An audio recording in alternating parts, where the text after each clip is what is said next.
Fala rapaziada, bem-vindos a mais um vídeo aqui do canal Espaço Tricolor. Galera, acabou em Itaquera, São Paulo 1, Corinthians 1. Mano, tem algumas coisas que eu tenho que dizer que eu achei que foram ruins do São Paulo, outras que foram muito boas. E eu confesso que agora, né, com a cabeça mais fria, fica um gosto um pouco amargo diante do que aconteceu. O São Paulo ganhando até os 90 do segundo tempo permite, né, impressionante, mano, coisas inacreditáveis acontecem com o São Paulo nesse estádio. Eu moro bem próximo daqui, então assim, cara, tem um sapo lá enterrado. O São Paulo tem uma dificuldade enorme de jogar ali.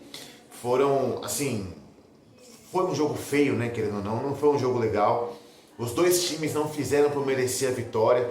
O empate, cara, assim, pela circunstância do segundo tempo, até que foi justo, porque o São Paulo recuou no segundo tempo.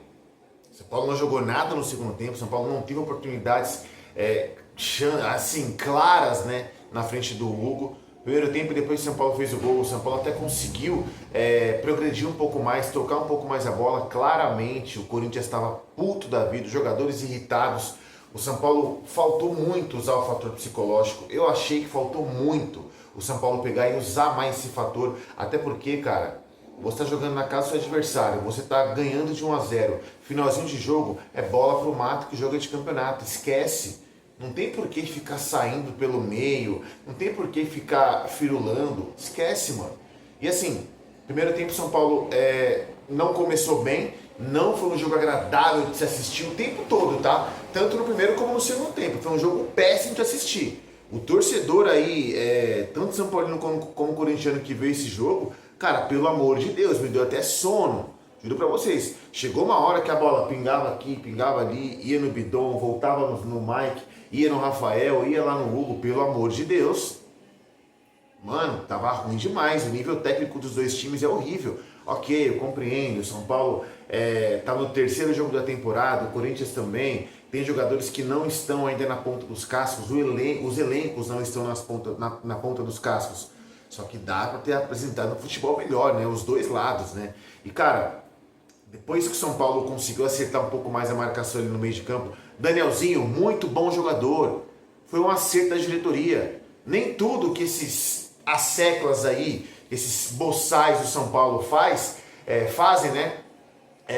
Acabam sendo decisões ruins.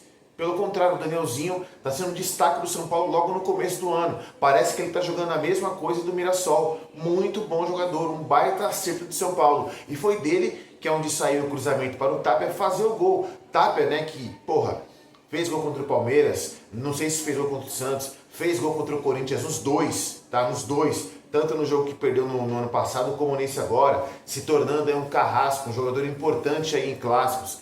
Então, assim, por mais que ele não tenha um refino técnico de um Caleri, mas ele é um cara importante de grupo. Ele é um segundo atacante, digamos assim, entendeu? Então, cara, querendo ou não, ele fez aquele gol de cabeça, deu um pouco mais de tranquilidade para o São Paulo, só que não adiantou.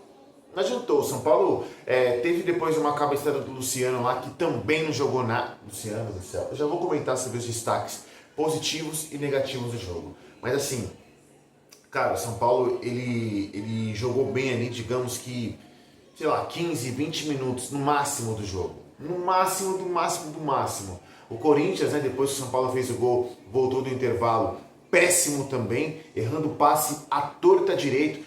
Cara, confesso pra vocês, foi difícil de ver esse jogo, rapaziada. Foi muito difícil de ver esse jogo. Os torcedores aí sabem do que eu tô falando. Foi muito difícil. Só que aí, cara, é aquilo, mano. O Corinthians, ele começou a empilhar caras lá na frente, colocou o Vitinho, colocou o Pedro Raul, deixou o Alberto brigando com os zagueiros. E aí, mano, de repente lá, uma bola despretensiosa, o Alan Franco erra o bote, o Pedro Raul vai tocar, o meio de campo deles vai lá e faz o gol, 1-1. Cara, eu confesso pra vocês, mano, que, sinceramente, mano, algumas peças do São Paulo têm que ser revistas, principalmente a opção técnica do Crespo. Cara, eu não quero ficar aqui metendo pau no Crespo, falando, até porque, né, já foi falado aí, todo mundo também sabe disso, se o Crespo não estivesse no São Paulo, o São Paulo teria caído no ano passado. Teria caído, aquela arrancada lá, se não fosse o Crespo, o São Paulo teria caído. Então assim, cara, o São Paulo ele tem um elenco muito limitado, tem peças que já deu o que tinha que dar. Eu acho assim, Tem jogadores ali como, por exemplo, o Arboleda, que para mim é fim de ciclo. O Lucas também é fim de ciclo. O Luciano também, por mais que fez o gol no jogo passado, mas não consegue render, não consegue fazer o que é proposto. Não consegue, cara. Jogos assim, o Luciano não consegue render. É impressionante, mano. Ah, mas fez o gol lá em 2023. Porra, a defesa do Luciano, 3 anos, tá aí falando desse gol, pelo amor de Deus, né, mano? Então, assim, o Pablo Maia também que entrou, mano, eu quero mandar um recado aqui pro empresário aí do Pablo Maia e do Lucas também do Ferreirinha, que veio criticar o Crespo, mandando direto em rede social. O que esses jogadores fizeram hoje? O gol do Corinthians saiu pelo meio, aonde era para estar o Pablo Maia. O Alan Franco teve que sair para dar o bote, por isso que deu ruim. O Lucas, cara, pelo amor de Deus, apanhou da bola. Crespo, demorou demais para trocar ele, meu amigo. Demorou demais. Você deveria ter colocado o Luca para poder atacar as costas do Matheus Bidu. Deveria ter feito isso, cara. O Corinthians não jogou bem, o São Paulo também não jogou bem, mano. Só que se o São Paulo acertasse um pouquinho a marcação, teria vencido o jogo. Todo mundo sabe disso, cara. O Corinthians não fez nada. Não fez nada, mano. Se pegar a estatística de chutes a gol aqui, se tiver 3 chutes a gol de cada time é muito, 4, sei lá. É muito, cara. Um jogo muito ruim, rapaziada. De verdade, muito ruim. Fica um gosto amargo de ter empatado, né? Até porque estavam ganhando até os 90 minutos. Só que, cara, também não tem do que reclamar, mano. A semana do São Paulo, a semana do torcedor São Paulino, ela foi fundamental pra gente expurgar um dos males que estava dentro do clube, que é o Júlio Casares, que não tá mais lá, graças a Deus. Então, assim, cara, você pega a semana do São Paulo, ó, ganhou na quinta-feira, ganhou na Copinha, empatou com o Corinthians hoje e ganhou nas urnas com o Casares sendo deposto como presidente. Cara, é momento de você olhar pra frente, ganhar aí no meio de semana, ganhar, tentar empatar ou ganhar do Palmeiras no sábado que vem e ver o que vai rolar no Campeonato Paulista. Oxalá que nos abençoe, que trouxe aí pra gente um pouco mais de tranquilidade. Até porque o São Paulo ganhando da Portuguesa fica mais tranquilo no campeonato, podendo fazer uma campanha melhor e almejando, né, outros objetivos aí, cara. O São Paulo é muito grande para entrar em campeonato pensando em rebaixamento. Desculpa, é muita grandeza para pensar em rebaixamento. Esse time não é para cair, vai brigar e muito. Vai brigar muito, é muito limitado, mas não vai brigar para cair, rapaziada. Então assim, a vitória hoje estava na mão, eu tô assim, caralho, mano, porra. Mas ok.